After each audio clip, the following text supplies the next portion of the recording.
मध्य प्रदेश के लाखों संविदा आउटसोर्स और अंशकालिक कर्मचारियों के लिए बड़ी खबर सामने आई है। सालों से कम वेतन, अस्थायी नौकरी और बिना सुविधा काम कर रहे कर्मचारियों के पक्ष में अब मध्य प्रदेश हाईकोर्ट ने बड़ा फैसला सुनाया है। जबलपुर स्थित मध्य प्रदेश हाईकोर्ट ने साफ कहा है कि अगर सरकार किसी कर्मचारी से लगातार काम ले रही है तो उसे सिर्फ नाम के लिए अस्थायी बताकर कम वेतन नहीं दिया जा सकता। 9 अप्रैल 2026 को जस्टिस विशाल धगत की पीठ ने एक अहम आदेश में कहा है कि 10 साल से ज्यादा समय से लगातार काम कर रहे संविदा, आउटसोर्स और पार्ट टाइम कर्मचारियों को 2016 की नीति के तहत वर्गीकृत कर वेतन और अन्य लाभ दिए जाएं। कोर्ट ने यह भी माना है कि ऐसे कर्मचारियों को बाहर रखना तर्कहीन है। अब सवाल है कि आखिर ये 2016 की नीति क्या थी। 7 अक्टूबर 2016 को मध्य प्रदेश सरकार ने एक नीति बनाई थी।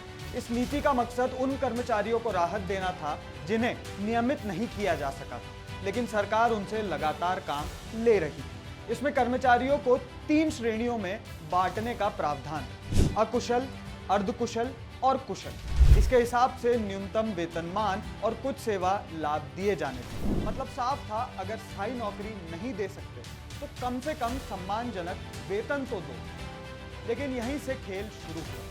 नीति बनी जरूर, लेकिन इसका लाभ बड़ी संख्या में संविदा और आउटसोर्स कर्मचारियों तक पहुंचा ही नहीं। विभागों ने कहा कि ये नीति दैनिक वेतन भोगियों के लिए, संविदा वालों के लिए नहीं, यानी जो कर्मचारी सालों से काम कर रहे थे उन्हें सिर्फ नियुक्ति के नाम पर अलग श्रेणी बताकर बाहर कर दिया गया। अब समझिए इसका राजनीतिक दौर में क्या हुआ। जब कमलनाथ सरकार आई तब संविदा नीति सुधार और कर्मचारियों को राहत देने की चर्चाएं हुई, लेकिन सरकार लगभग 15 महीने ही चली। इतने कम समय में बड़ा ढांचा तैयार नहीं हो पाया। ऊपर से वित्तीय बोझ का मुद्दा भी सामने रहा। सरकार गिर गई और मामला अधूरा रह गया। फिर शिवराज सिंह चौहान सरकार लौटी। इस दौर में कई विभागों ने पुरानी व्यवस्थाओं के हिसाब से भर्ती और भुगतान जारी रखा। नई नीति का फायदा जमीन पर सीमित रहा।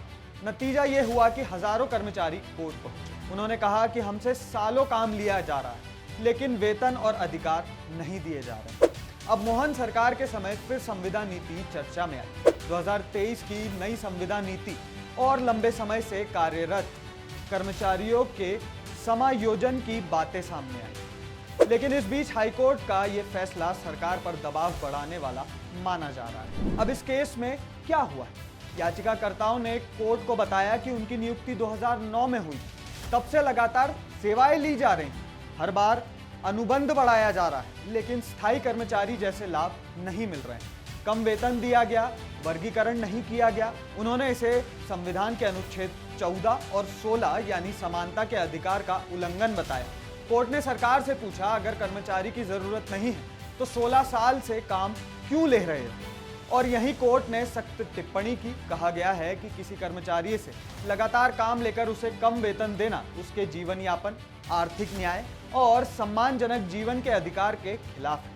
कोर्ट ने आदेश दिया है कि याचिकाकर्ताओं को 7/10/2016 की नीति के अनुसार वर्गीकरण किया जाए और उन्हें संबंधित वेतन सहित लाभ दिए जाए। अब सबसे बड़ा सवाल, इसका असर किस पर पड़ेगा? अगर यह आदेश व्यापक रूप से लागू होता है तो मध्य प्रदेश के हजारों संविदा, आउटसोर्स, अंशकालिक कर्मचारियों को फायदा मिल सकता है। खासकर वे कर्मचारी जो 10 साल या उससे ज्यादा समय से लगातार काम कर रहे हैं। सरकार के सामने अब 3 रास्ते हैं। पहला, आदेश लागू करें।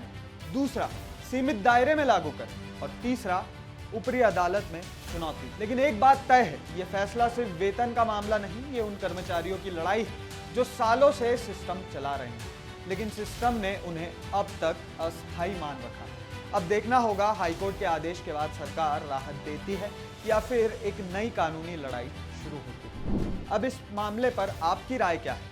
आपकी राय आप हमारे साथ कमेंट बॉक्स में शेयर करना ना भूलें।